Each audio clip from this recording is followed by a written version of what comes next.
This here is the Sony A7 IV, and I've got the 16-28 f2.8 on front. Now, recently Sony launched the Sony A7 IV, which looks like a great camera. I haven't got my hands on it yet, and I'm hoping to get it soon, so stick around and subscribe for that video. I personally think if you have the A7 III, you should upgrade to the A7 V, and if you have the A7 IV, I think you're probably okay for now. In this video, I edit all the photos with my presets. There's a link to those down in the description. And on top of that, I'm currently running a course where there's 10 modules for £35.99, which is super affordable. I teach you everything that I know that I've learned over the last 10 plus years. That's also linked in the description below. If you have any questions at all, drop them down in the comments and I'll answer them as best I can. We're going to head out into the city of Paris to see how this handles in low light and just in general around the streets of Paris. With that being said, let's jump into it and see how it goes. Hey guys, welcome back to another video. Today we are starting in La Défense and then we're going to walk down towards Arc de Triomphe and then around the city to get some nighttime photography in Paris with this, which is the 16-28 f2.8 from Sigma, and then I've got the Sony A7 IV on back. I've got a CPL on front at the moment because there's a ton of reflections. I want to see if I can get some nice reflection shots. See if we get down a little bit, might get more of a reflection. So just wait for somebody to walk through this frame. Quite literally, it is a quite literal frame. So I'm at 320 of a second, f2.8, ISO 100. As you can see, a lot of people are obviously leaving work and heading to the train station now. So if I go the other side of them, I should get more people going through the frame, which is what I want. So if we go over here, there you go. Okay, and I'm going to get one just on the ground, so just looking at the reflection. Yeah, that's sick. Wide, if we go like super wide at 16, rest the camera on the floor.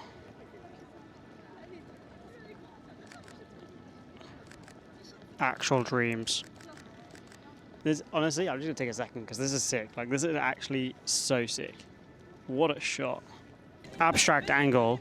I'm essentially angling the camera completely upwards from the ground and then waiting for people to walk through the frame. Sorry, I realized I was very close to the mic then. I'm thinking it might be a cool shot if I go down these steps and kind of look back up towards the buildings behind me. Especially at 16mm.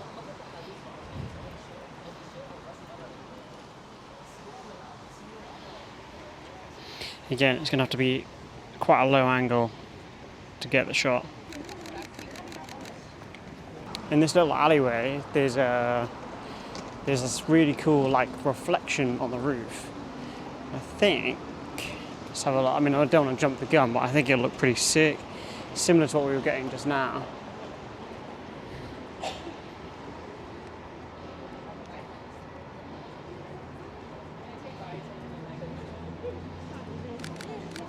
So from where I am up in La Défense, whatever you want to call it, you can see the Eiffel Tower and Arc de Triomphe from this area. So I came to this location in 2022, and in 2022 they were still constructing it. Now this shot is a shot of La Défense. You can go basically on top of the train tracks, essentially. You're overlooking the train tracks. You're not on the train tracks, of course, you're safe, but you're overlooking the train tracks and it gives you a lovely long exposure. So I'm going to go and get that. I can't believe 3 years later and they're still building this.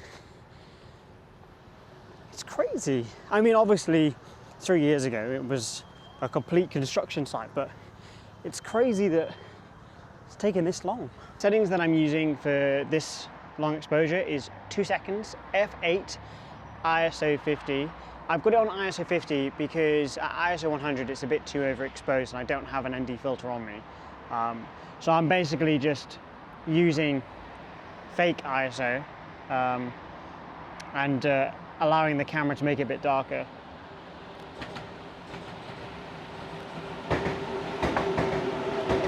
The next location I've come to is, of course, the magnificent Arc de Triomphe, which was in the distance where I just was.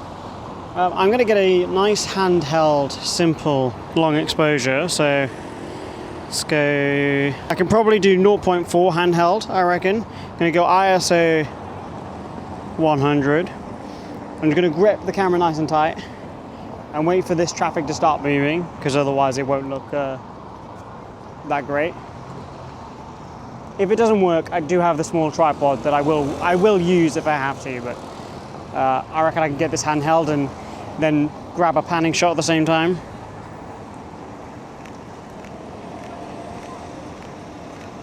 So I wonder if we can get a panning shot at 0.5. Now, to get this, it's going to be really difficult, of course, because panning shots are notoriously difficult anyway, even when you're shooting at 30th of a second, etc.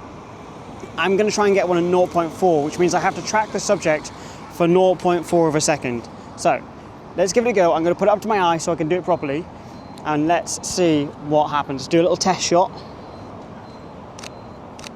Okay, it's definitely doable. It's for sure doable. It's just it's going to take a little bit of practice picking a right subject and nailing the shot.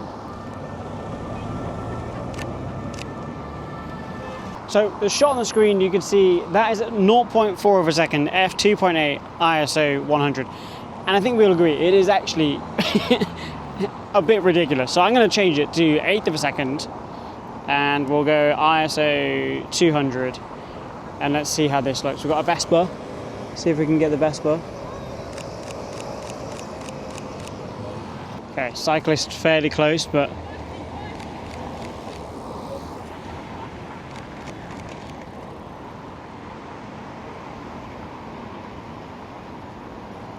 yeah, okay, that shot is sick. Excuse me, hi. Did you want me to send you this photo? This is crazy! I just got you, I just saw you. Do you This is so fucking crazy! Can I have your email? I'll send it to you. Dude, this picture is amazing! Yeah, it looks sick. I saw you go past, I was like, yeah, I'll get it. Wow, okay. Picture is sick. Are you here for like an event or something? Like no, just for YouTube and Instagram. Yeah. I'm releasing like a course to teach people how to do photography. Yeah. So I'm just creating some YouTube videos to promote it while I'm here. So awesome. What was your name? I'm Greg. Nice to meet you, Greg. I'm Sam. Sam. Nice to meet you. Nice to meet you. Nice to meet you, Pauline. Sam. Good luck with everything. Yeah, enjoy. I'll send it to you, all right? Thank you enjoy. so much. Have a good one. Bye-bye. These Arc de Triomphe ticked off. Time to move on. I don't know whether or not to go east or to go west. The only downside with Paris, if you go east, you commit to going east, and then you know you have to come all the way back over west to get to the Eiffel Tower, whereas the Eiffel Tower is literally over there. Now, I've come to the absolute opposite of where I just was to get a very close look-up shot, because this just looks so funny. Not funny, but like unreal.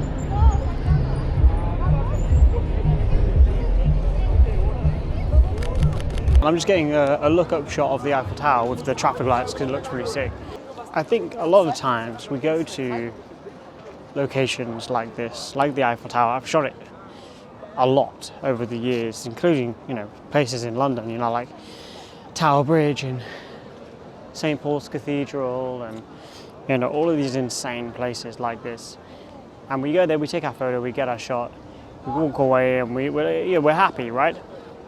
But a lot of the time we forget one really simple, important factor. Just to stop and look at it, like, it's actually insane. Look at the detail, like, actually look at the detail, it's crazy. It's so, like, overwhelming when you're, like, looking up at it. Crazy. I'll go in the middle and get a detail shot.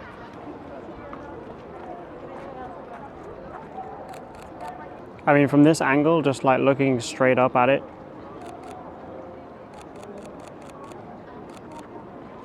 I'm taking multiple shots because I want to make sure one of them is in focus, because I've got my shutter open for a longer period of time. It's such a different angle. It's such an obvious angle, right? And I think that's one of the things, we always try and look for the abstract angle, but that's insane, that's so sick.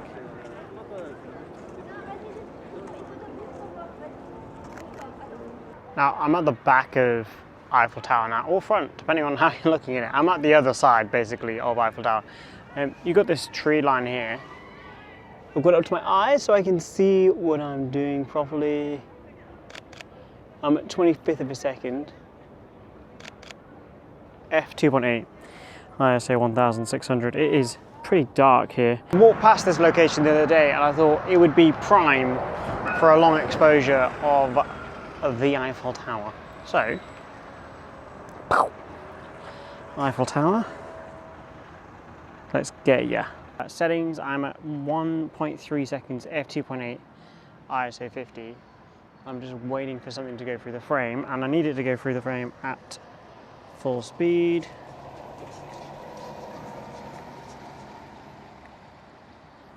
Like thy boss. That could actually be a one and done, I'm not gonna lie. I think I'm happy with that. That's not normally how these to go. Normally you're here for a while, but I'm quite happy with that. There is like a bit of mess on the floor here, like this is all broken up. It doesn't look good in the bottom of the frame, but I think I can clean that up for it to look good. Focus is clean. Everything else is clean. I think we can all agree, like there's no question that the A7 IV is an absolute beast of a camera, and it was when it came out, as well as the A7 III when the A7 III came out, and now the A7 V. The A7 V has a lot of good qualities about it, and I'm not going to make any judgment or opinions until I actually go and shoot with it. All I can speak about is the A7 IV, and using it throughout Paris at night time, the low light capabilities, it's amazing. Now, the 16-28, the reason I love using this at nighttime, and not just nighttime, actually just in any street setting, is that you get that nice versatile range. 16, super wide, 28, a little bit punched in, looks great. Now, my favourite shots from the evening were the ones of the Eiffel Tower, super close in that unique angle that you can see, and then also the long exposure and the panning shot that I got of Greg. I haven't yet, but I'm going to release a reel soon from that interaction over on Instagram, and if you're not following me over on Instagram, head over and come and follow me. Those that don't know, I do currently have a course running. It's £35.99. There's 10 modules. I teach you everything that I know about running a creator business, photography, videography, whatever you need to know, it's in the course. There's 10 modules that you can learn from. That's linked below. And again, all of the photos in today's video were edited with my presets. There's a link to those down in the description as well. Create more, stress less, and I'll see you in the next one.